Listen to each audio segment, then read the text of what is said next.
Good morning po. Nandito po tayo ngayon sa bukid. Yan. Napakagandang pagmasdan.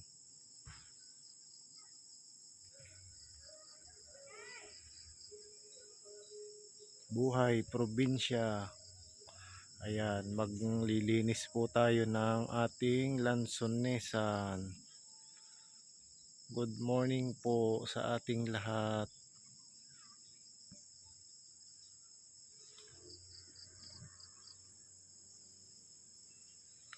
Isang mapagpalang araw po sa atin. At ito nga po, ang lansones po natin ay talagang binahaya na po ng langgam ang dahon. Ayan po, kaya kinakailangan po talaga niya ay laging malinisan. Kasi palagi nga po akong abala sa aking ibang trabaho. Kaya hindi ko po siya gaanong mabibisita palagi. Kaya ayan po yung nagiging dahilan niya ang binabalutan ng binabahaya ng langgam ng kanyang dahon.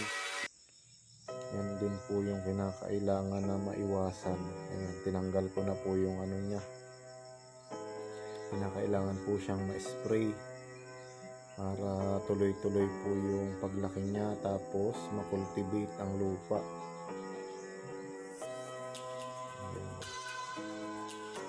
Kumbaga nag-ano na po siya, nagkaroon na siya ng bagong dahon ulit. Madami po yung lansones ko na yan. Hindi ko lang po lahat siya na video.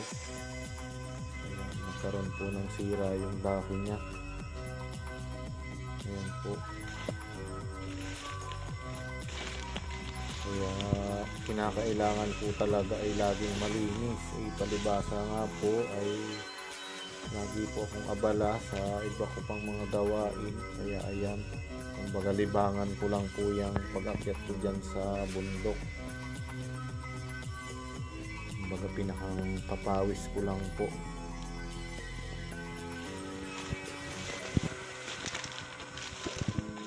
Ayan, talagang medyo nagsukal na po. Ang bilis po kasi talagang lumago ng damo ngayon, lalo na kapag umuulan-ulan.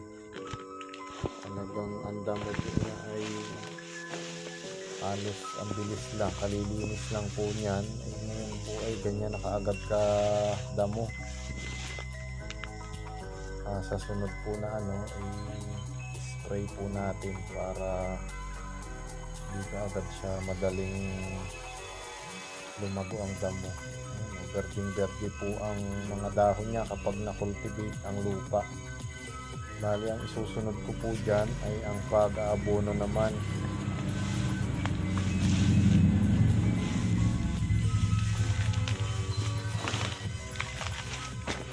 Ang variety po niyan ay yung native po ang variety niyan.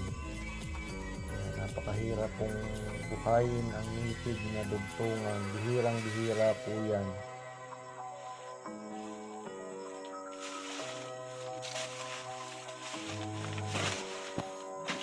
Ayan po, medyo nagkaroon na siya ng suloy.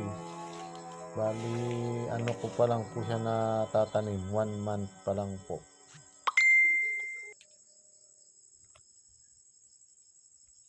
At ayan po, pauwi na po muna tayo para mag-almusal. Ayan, ito po ang aking exercise tuwing umaga, ang maglinis ng aking lansonesan. Ayan, hanggang sa muli po at maraming salamat po. Thank you very much.